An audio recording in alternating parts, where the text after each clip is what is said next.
আসসালামু আলাইকুম রহমতুল্লাহি বারাকাতু। আমরা এরকম একটা দেশে বসবাস করি, রাত না হইতেই দিন শেষ হওয়ার পরেই খালি হিন্দু মুসলমান 24 ঘন্টায় মুসলমানের উপরে কীভাবে হারাস্তি করা যায়, কীভাবে জুলুম দেওয়া যায়।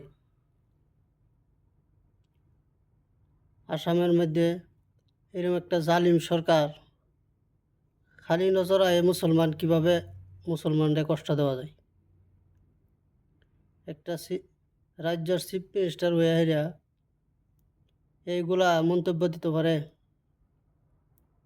রিক্সাওয়ালারে, অটোওয়ালারে ভাড়া কম দিত, 5 টাকার জায়গা 4 টাকা দিত। এটা কিরম ধরনের কথা বলল?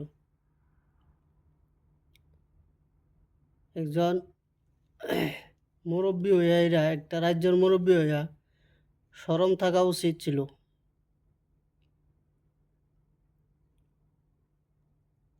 সবাই দোয়া করবেন যাতে আসামটারে শান্ত সুস্থ হিসেবে থাকে, যাতে আগের মতন মানুষের ক্ষেত জমিন আবাদ করে খাইতে পারে। সবাই দোয়া করবেন। ওরা কিছুই না, আল্লাহ যদি আল্লাহর রহমত তাহে, তো ওরা কিছুই করতে পারবো না। মুসলমানরা তো সব ধ্বংসই করেছে আসামের মধ্যে। প্রায় 40% মুসলমানরাই ঘরবাড়ি ভাঙ্গিয়া দিছে। সবাই দোয়া করবেন আসামের মুসলমান যাতে ভালো থাকতে পারে, আর আস্তি না হয়।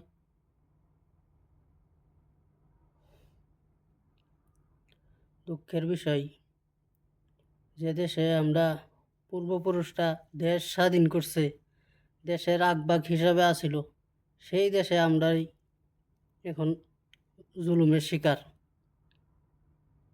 সবাই দোয়া করবেন যাতে মুসলমানের মাটি পুনরায় ঘুরায় পা, তারা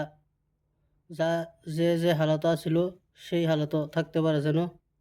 আর এই জালিম সরকারে আল্লাহ যাতে বিচার করে।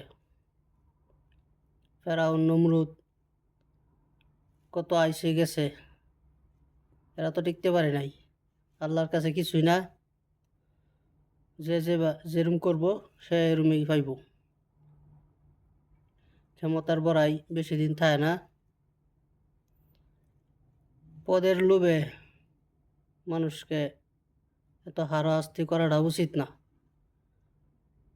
ভিডিওটা বন্ধুরা শেয়ার করবেন, শেয়ার করে সবাইকে দেখার জন্য সুযোগ করে দিবেন।